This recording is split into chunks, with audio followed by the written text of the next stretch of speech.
Bapak Ibu sekalian, saya sebagai investor full time itu seluruh saya punya aset itu ada di pasar saham ya. Meskipun ketika saya jual sebagian besar saham kemudian ditaruh dalam bentuk cash, ya saya ada taruh di SBN juga ya. Tapi saya tidak seperti misalnya orang lain yang dia masih punya usaha, dia masih punya mungkin usaha real ya, warung, toko kayak gitu, nggak ada. Saya semua ditaruh di saham. Ada juga sebagian di saham US, tapi sebagian besar malah itu masih di saham Indonesia dan juga di SPN ya. Nah, kenapa saya meskipun istilahnya seluruh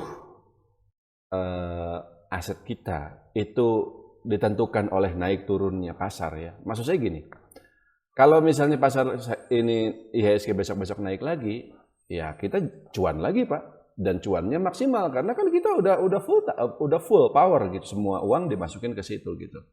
Tapi ketika pasar saham gilirannya turun, ya ruginya pun bisa gede juga karena kita nggak ada aset lain lagi. Semua harta kekayaan kita itu ada di saham seperti itu. Ya. Tapi bagi investor yang masih part time ya atau masih pemula ini juga harus kita bicara pengalamannya kurang dari 5 tahun ya.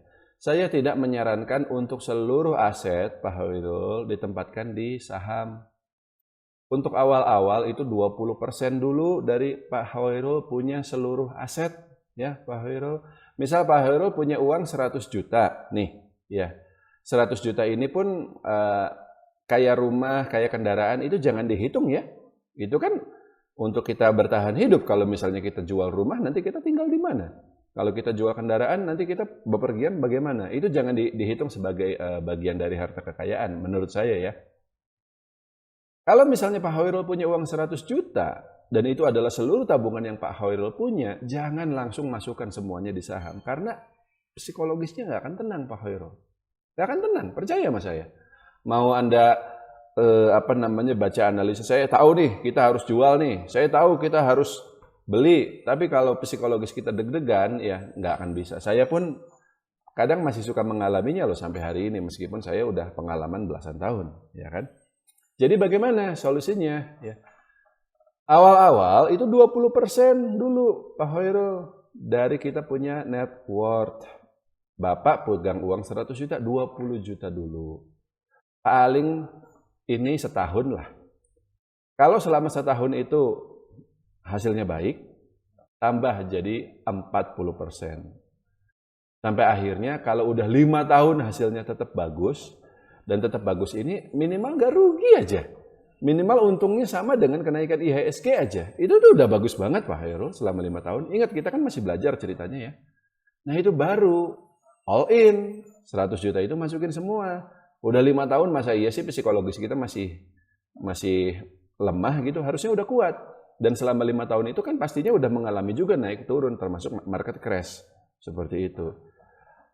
Kalau itu udah dilakukan semua, saya baru bisa bilang mengatur psikologis itu akan jauh lebih mudah. Jadi sekarang saya tanya lagi Pak Hoirul. Pak Hoirul ketika bilang ratusan juta, itu apakah seluruh aset Pak Hoirul atau berapa persen dia atau enggak semuanya gitu? Jawab. Itu cash saja sih Pak yang di RDN. Punya tabungan di luar itu enggak deposito, tabungan di bank Oh biasa? enggak, semuanya di RDN. Nah, berarti seluruhnya kan. Oke, Ya. terus udah berapa lama jadi investor saham? 5 tahun lebih lah dari 2020. Oke, sekarang saya jawab, matiin. Artinya kalau dari sisi pengalaman harusnya sih sudah cukup ya, udah cukup lama. Tapi kemungkinan memang kan saya pernah bilang juga, sejak terakhir market crash tahun 2020, baru 2026 ini kita baru mengalami IHSG turun sampai 40% lagi.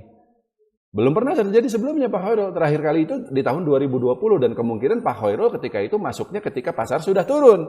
Jadi sudah nggak ngalamin juga deg-degannya gitu. Ya kalau gitu nggak apa-apa. Berarti Anda sudah nambah lagi pengalamannya ya. Anda sekarang sudah checklistnya tuh udah terpenuhi gitu bahwa Anda sudah mengalami market crash saat ini.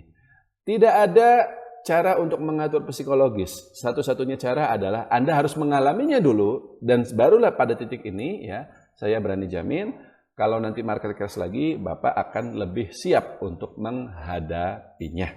Seperti itu. Jadi nggak usah gimana-gimana, bertahan aja ya, bertahan aja Pak Hoirul.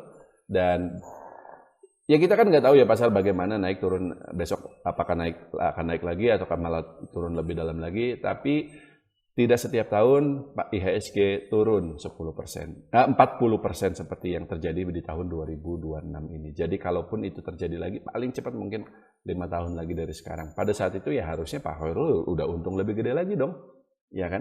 Seperti itu.